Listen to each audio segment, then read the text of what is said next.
La media dimétrica, también llamada promedio o simplemente media, de un conjunto finito de números, se obtiene a partir de la suma de todos sus valores dividida entre el número de sumandos.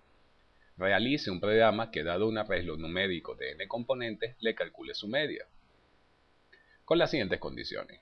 Emplee funciones y o procedimientos. Genere los componentes del vector de forma aleatoria. Presente tanto el vector original como el resultado en pantalla.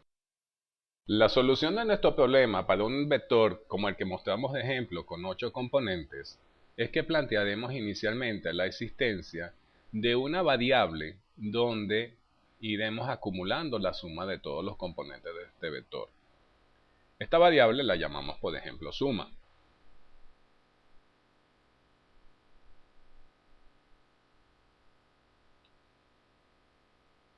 ¿Qué debemos de hacer entonces?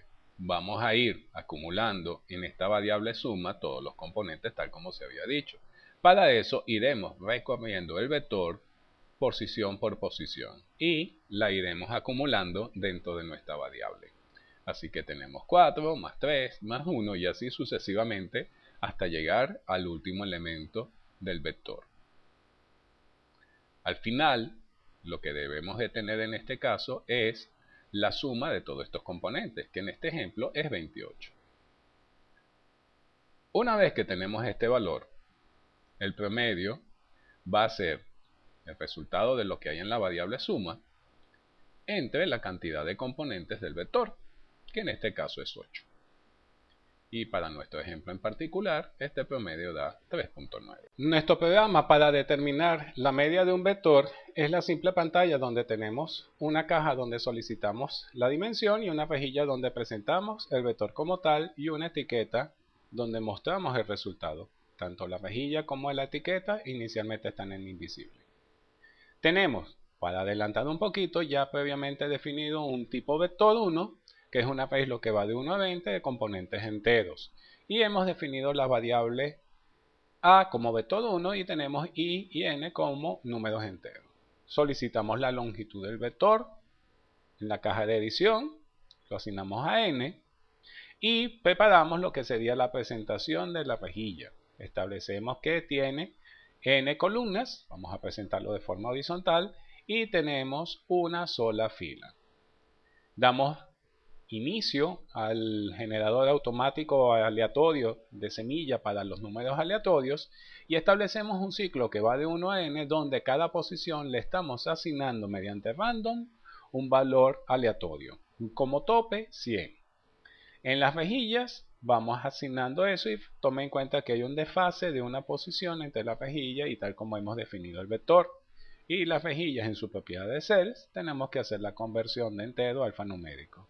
Lo otro es que estamos ajustando el ancho de la columna y hacemos que la rejilla sea visible. Una vez que hemos preparado este mínimo de presentación y de generación automática de datos del vector para poder trabajar, lo que nosotros hacemos es que en la etiqueta 2 vamos a ofrecer el resultado del promedio de los valores metidos dentro del vector. Así que en la propiedad caption damos un pequeño mensaje donde indicamos cuál es el promedio y decimos que es igual y en este caso vamos a utilizar una función diseñada por nosotros que vamos a dar como resultado el número promedio de esos valores. No olvide de que todo promedio siempre va a ser un resultado real. Así que vamos a hacer la conversión de float to str de esta función que vamos a llamar promedio bet, donde como parámetros entra el primero, la longitud del vector y el segundo es el vector propiamente dicho. Y hacemos que la etiqueta sea visible. Así que lo que nos queda es definir la función promedio bet. La vamos a definir dentro de la zona de declaraciones asociadas al procedimiento con el que estamos trabajando, el clic del botón. Colocamos la palabra reservada function, el identificador promedio bet e indicamos cómo van a ser internamente las variables que vamos a estar trabajando con ellas. Vamos a llamar m dentro del promedio vector, dentro de la función, lo que es la longitud del vector y vamos a llamar al vector x, que es tipo vector.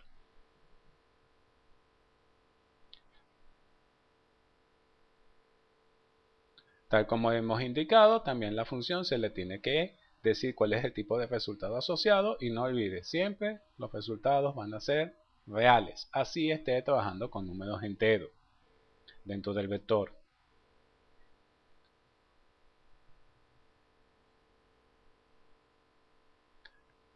Inicializamos la variable suma en 0, que tal como habíamos explicado previamente es la que va a ir acumulando la suma de todos los componentes dentro del vector y ella por consistencia también va a ser tipo entero. No se olvide, estamos trabajando con datos enteros, pero esto también puede ser trabajado con datos tipo real.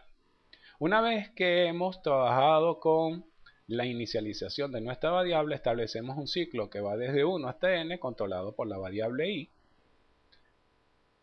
m, disculpen, esa es la dimensión del vector dentro de nuestra función,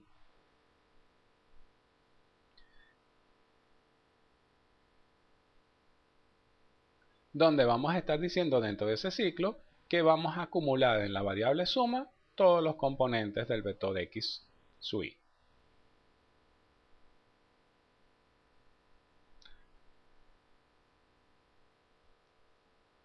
Al salir del ciclo, el promedio del vector, que es el identificador de la función, se le tiene que asignar el resultado, que lo podemos hacer en una operación muy sencilla, que es la suma dividido entre el número de componentes del vector, que en este caso dentro de la función hemos llamado m. No falta por declarar la variable y como una variable local que utilizamos para controlar el ciclo dentro de la función.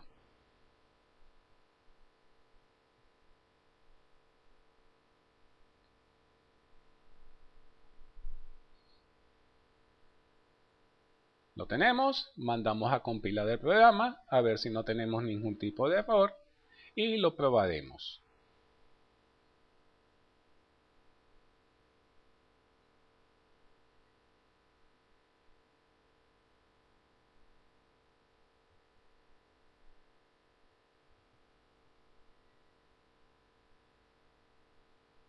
Una vez que empieza a funcionar el programa, supongamos que el número de componentes son 12, le damos calcular, se generan automáticamente los componentes y ahí nos da el resultado del promedio. Dejo para que ustedes puedan verificarlo en su casa. En vez de 12, digamos que ahora tenemos 15 componentes y ese nuevamente es el promedio. No nos estamos preocupando por el formato donde presentamos el resultado del promedio como tal, eso lo hablaremos en otros programas.